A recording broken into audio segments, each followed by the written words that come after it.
ஆதித்யாய சோமாய மங்களாய புதாயஜ குரு சுக்ர சனிப்பியச்ச ராகவே கேதவே நமக.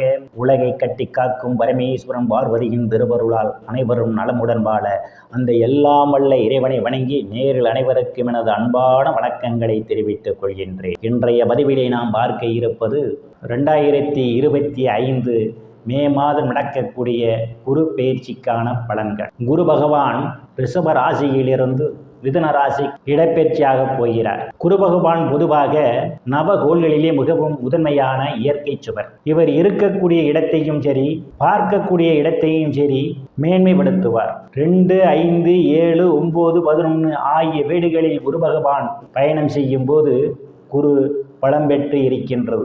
அந்த வீடுகளெல்லாம் மிகவும் சிறப்பாக இருக்கும் என்பது ஜோதிட சாஸ்திரத்தினுடைய விதிமுறை. அப்போ மற்ற 7 ராசிக்காரர்களுக்கும் சுப பலன்களை தரமாட்டாரா என்று ஒரு கேள்வி எழலாம்.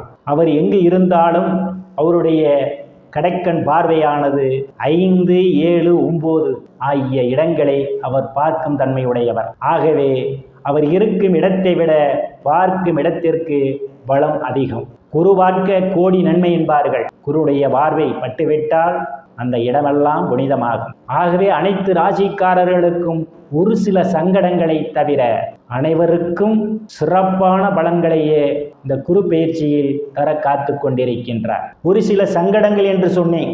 அந்த ஒரு சில சங்கடங்களும் நீங்கள் தவிர்த்து கொள்ள வேண்டுமென்றால் உங்களுடைய செயலும் சொல்லும் எந்த ஒரு மனிதரையும் பாதிக்காது, எந்த ஒரு ஜீவராசிகளையும் பாதிக்காது என்ற நம்பிக்கையோடு நீங்கள் செயல்பட்டால் உங்களுக்கு குரு பகவானுடைய அனுக்கிரகம் எந்நாளும் நிறைந்திருக்கும். குருவானவர் யார்?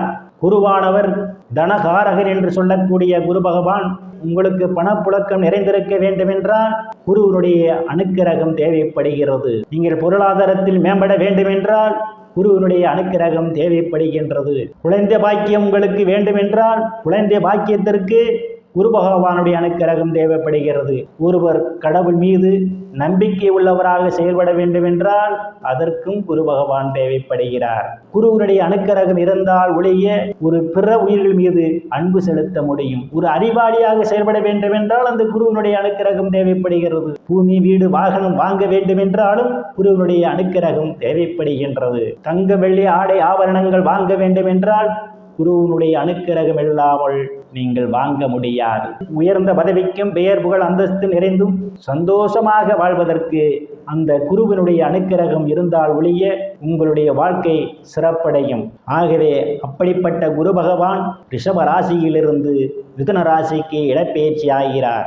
இந்த குருவினுடைய இடப்பெயர்ச்சியால் எந்தெந்த ராசிக்காரர்களுக்கெல்லாம் சிறப்பான பலன்களை போகிறார், எந்தெந்த ராசிக்காரர்களுக்கெல்லாம் பாதகமான பலன்களை தரப்போகிறார் என்பதை பற்றி பார்க்கலாம். நான் கூறக்கூடிய பலன்கள் அனைத்துமே கோச்சார ரீதியாக உலக மக்கள் அனைவருக்குமான பொது பலன்கள். உங்களுடைய சுய சாதகத்தில் கிரகங்கள் இருந்த நிலைமையும் தற்போது நடக்கக்கூடிய தசாபுத்தியும் கணக்கில் எடுத்துக்கொண்டு பலன்கள் எடுக்கும் போதுதான் துல்லியமான பலன்களை எடுக்க முடியும். வாருங்கள் ராசிக்குள் போகலாம். மிதுன ராசிக்காரர்களுக்கு குரு பகவான் இதுவரை 12ஆம் வீட்டில் இருந்து பல்வேறு பிரச்சனைகளை தந்து வந்த குரு பகவான் தற்போது உங்கள் ராசியிலே பயணம் செய்ய இருக்கிறார். உங்கள் ராசியிலே அவர் பயணம் செய்வதால் பெயர், புகழ், அந்தஸ்து நிறைந்து சந்தோஷமாக வாழக்கூடிய நேரம் இந்த நேரம். குருவனுடைய அனுக்கிரகம் உங்களுக்கு கிடைத்து விட்டது. ராசியிலே இருக்கின்ற குரு பகவான் தனது 5ஆம் பார்வையாக புத்திரஸ்தானத்தையும் 7ஆம் பார்வையாக களத்திரஸ்தானத்தையும் 9வது பார்வையாக பாக்கியஸ்தானத்தையும் அவர் பார்வையிடுகிறார்.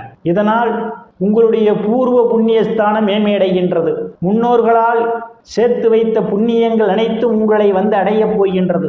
நீண்ட நாட்களாக புத்திர பாக்கியம் எதிர்பார்த்து கொண்டிருப்பவர்களுக்கெல்லாம் புத்திர பாக்கியம் கிடைக்கும். சிலருக்கு குழந்தைகளால் நற்பெயரும் புகழும் கிடைக்கும். சிலர் குழந்தைகளுக்கு திருமணம், காதுகுத்து போன்ற சுப நிகழ்ச்சிகளை நடத்துவீர்கள். புத்திரர்கள் நற்பெயரும் புகழும் சிலருக்கு கிடைக்கும். கலைத்துறையை சார்ந்தவர்களுக்கெல்லாம் புதிய வாய்ப்புகள் தேடி வரும். கலைத்துறையில் இருப்பவர்களுக்கு கூடுதலான வருவாயை காண்பதற்கான சூழல் உண்டு. லாட்டரி, ரேஸ், குதிரை பந்தயம் மற்றும் சூதாட்டங்களில் ஈடுபடுபவர்களெல்லாம் குருவனுடைய அனுக்கிரகத்தால் மேன்மை அடைவார்கள். பொருளாதாரத்தில் வெற்றியை காண முடியும். காதலர்களுக்கு பல்வேறு பிரச்சனைகளுக்கு மத்தியிலே உங்கள் காதல் திருமணம் நிறைவேறுவதற்கான வாய்ப்புகள் உண்டு, குடும்ப உறுப்பினர்களுடைய அனுமதியுடன். சிலர் சாது சந்நியாசிகளை சந்திப்பீர்கள், அவருடைய ஆசியும் ஆசீர்வாதமும் உண்டு. சிலர் குலதெய்வ கோயிலுக்கு போய் வருவதற்கான வாய்ப்புகள் உண்டு. குலதெய்வத்தினுடைய அனுக்கிரகம் உங்களுக்கு முழுமையாக நிறைந்திருக்கும். குருவுடைய பார்வை ராசியிலிருந்து 7ஆம் வீட்டை பார்வையிடுகிறார். நீண்ட நாட்களாக திருமணம் நடக்கவில்லை என்ற ஏக்கமுள்ளவர்களுக்கெல்லாம் காலம் கனிந்து வருகின்றது. திருமணம் நடப்பதற்கான வாய்ப்புகள் உண்டு. உங்களுடைய சுய சாதகம் அனுமதித்தால் கட்டாயம் திருமணம் நடக்கும். கணவன் மனைவியிடையே ஒரு அந்யோன்யங்களும் வேலை விஷயமாகவும் கருத்து வேறுபாடு காரணமாகவும் பிரிந்த தம்பதிகள் எல்லாம் ஒன்று சேர்வதற்கான வாய்ப்புகள் உண்டு. பங்காளியுடன் இதுவரை இருந்து வந்த பிரச்சனைகள் தீர்ந்து பங்காளியுடன் நல்ல நட்புணர்வு ஏற்படும். கூட்டு தொழில் செய்பவர்களுக்கெல்லாம் கூட்டாளியுடன் நல்ல நட்புணர்வு ஏற்படும்.